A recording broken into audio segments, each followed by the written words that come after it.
Section 3. You'll hear a tutor and some students discussing eating disorders. First, you have some time to look at questions 21 to 23.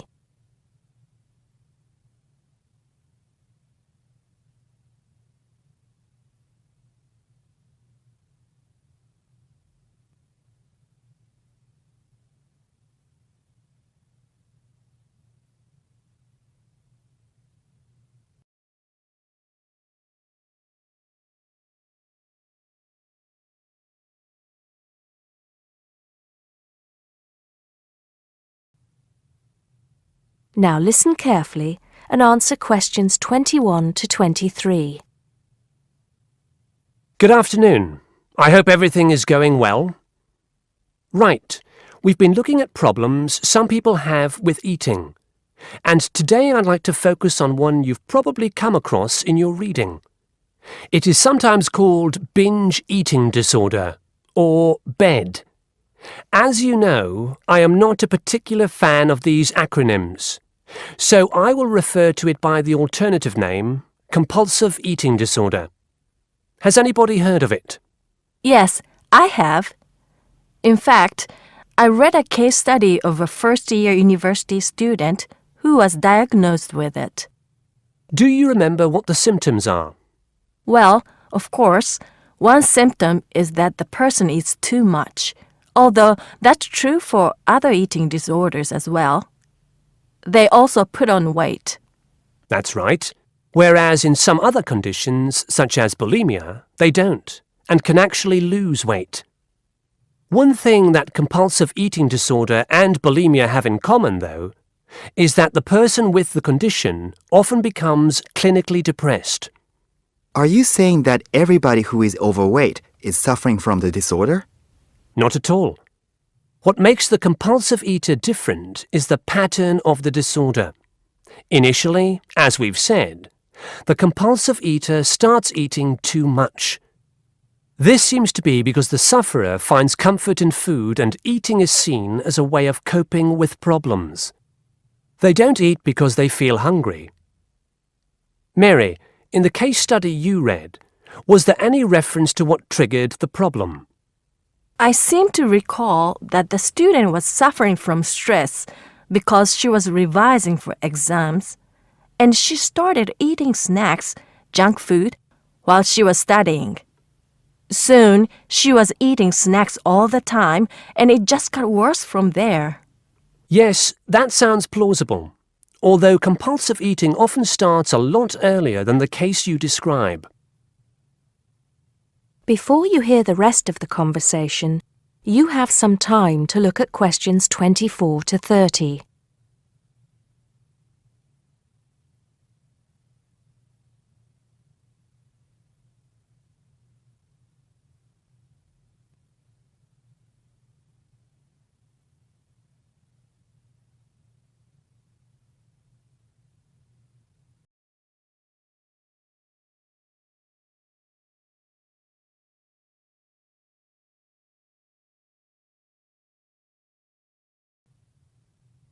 Now listen and answer questions 24 to 30.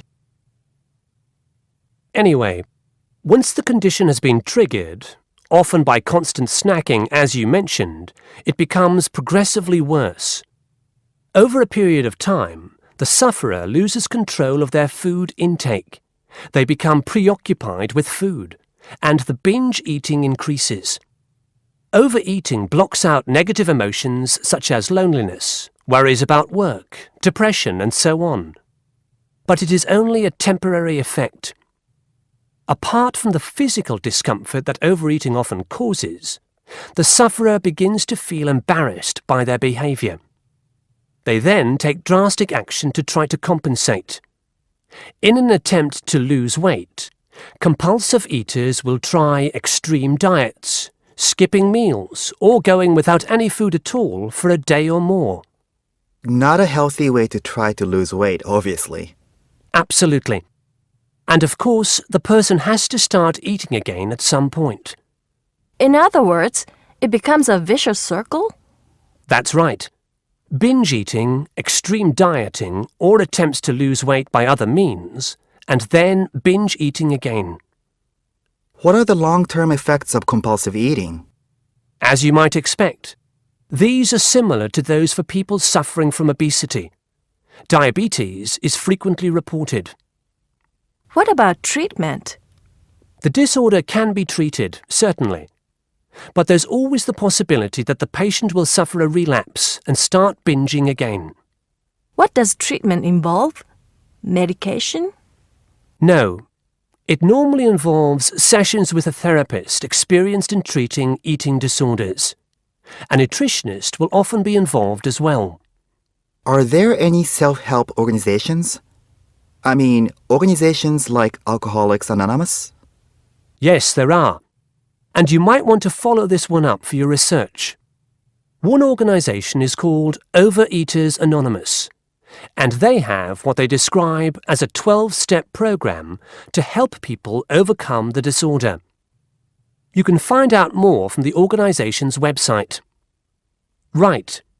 I think that'll have given you plenty to follow up. So I'll see you at the same time next week. That is the end of section 3. You now have half a minute to check your answers.